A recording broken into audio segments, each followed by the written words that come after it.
مکی دور میں اقامت دین کی جدوجہد کرنے والوں کے لیے تہجد کی نماز کو ضروری قرار دیا گیا، وضاحت فرمائی ہے۔ یہ بالکل صحیح ہے، لیکن اس کے بارے میں بھی جو میں نے شاید بعض مواقع پر اس کی وضاحت کر دی ہے کہ جب کہ کوئی اور نماز ابھی فرض نہیں تھی قطعاً، اس پر صرف ایک ہی نماز تھی اور وہ قیام اللیل، لیکن وہ بھی فرض کے درجے میں نہیں تھی۔ اس کے بارے میں بھی جو آیا ہے وہ ان ربک یعلم انک تقوم ادنی من ثلثی اللیل ونصفہ وثلثہ وطائفۃ من الذین معک، جو آپ کے ساتھ ہے ان میں سے بھی ایک گروہ۔ فرض نماز کے لیے یہ انداز نہیں ہو سکتا، فرض نماز تو پھر ہر ایک کے لیے پڑھنی لازم تھی۔ تو یہ تو اصل میں ابتدائی جو ایک حکم تھا، اور اس کے بارے میں پھر روایات جو ملتی ہیں کہ جو اس رکوع اس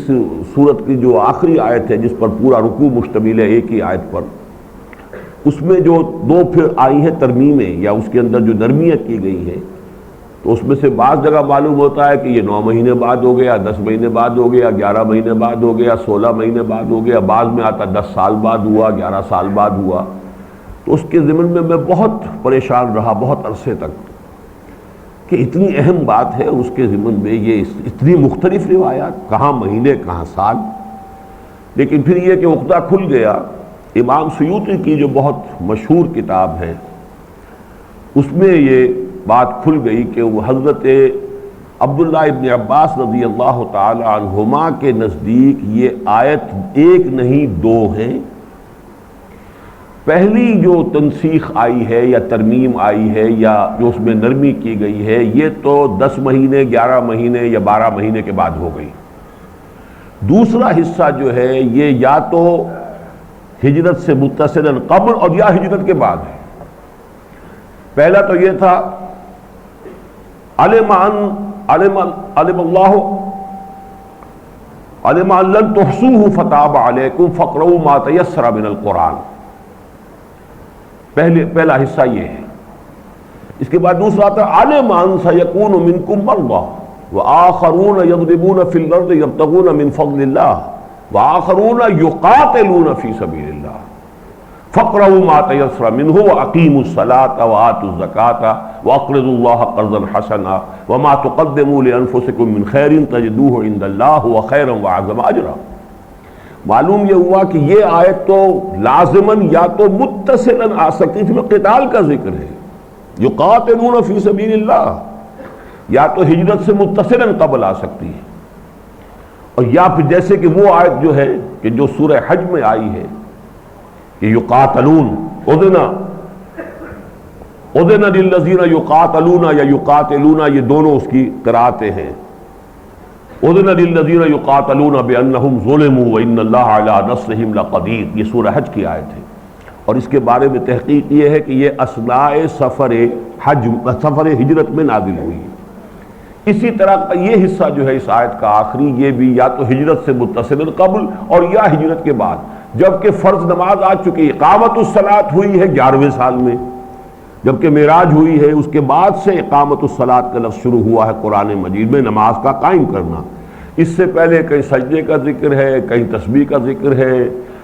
تسبیح و تحلیل کا ذکر ہے، بکرتم و اصیلا ہے، کہیں وَمِنَ اللَّيْلِ فَاسْجُدْ لَهُ وَسَبِّحْهُ لَيْلًا طَوِيلًا ہے۔ تو مختلف جو ہیں اوقات کے حوالے سے قبل طلوع الشمس و قبل غروبها کہیں اس طریقے سے ہے۔ تو یہ جو شکل آئی ہے اقامت الصلاۃ کی، وہ تو در حقیقت ہے معراج کے واقعے کے بعد، اور اس کو گویا کہ بدل قرار دے دیا گیا ہے۔ اس حوالے سے اب ہمارے لیے چونکہ شریعت، ہم تو اس ترتیب سے نہیں چل سکتے، ہمارے لیے شریعت کے اعتبار سے فرض نماز تو پڑھنی لازم ہے ہر صورت میں، تو اس لیے اس میں جتنا بھی انسان مزید اضافہ کر سکے اقامت دین کی جد و جہد کو کرتے ہوئے، وہ نور علی نور ہے، لیکن وہ تقرب بالنوافل جو اقامت دین کی جد و جہد سے دستکش رہتے ہوئے کیا جائے وہ زیرو ہے، وہ چاہے پوری رات کا تہجد ہو۔ لیکن اقامت دین کی جد و جہد کرتے ہوئے آپ مزید نوافل کا اہتمام کریں، آپ رات کو کھڑے رہیں، آپ کچھ اور کریں، تو یہ نور علی نور ہے۔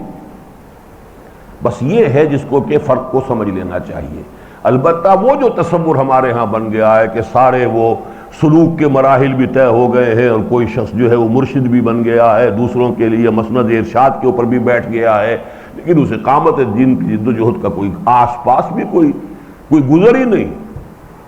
گزر ان کا ہوا کب؟ عالم اللہ اکبر میں، تو اس اللہ اکبر کے عالم میں گزر ہی نہیں ہوا۔ وہاں جو یہ تقرب بالنوافل ہے، اصل میں ساری نفی اس کی ہے، لیکن اس فرض کو ادا کرتے ہوئے، التزام جماعت اور اس کے ڈسپلن کی پابندی کرتے ہوئے، جتنا وقت مزید مل جائے، جتنے بھی مہلت ہو، بلکہ اس وقت تو یہ ہوگا جب کٹھن مرحلے آئیں گے آپ خود بخود سجدے میں گریں گے۔ اس وقت صحیح معنی میں جو ہے جب ایک آپ کٹھن منزل سے گزر رہے ہوں گے تب صحیح رقت طاری ہوگی۔ پھر یہ نہیں ہوگا کہ رونے والا منہ بنا لو، بلکہ وہ تو رونا خود آئے گا کہ اللہ میں کیا کروں، میں کس مخمصے میں پھنس گیا ہوں، پروردگار تو ہی مجھے اس سے نکالنے والا ہے۔ پھر جو اصل دعا ہوتی ہے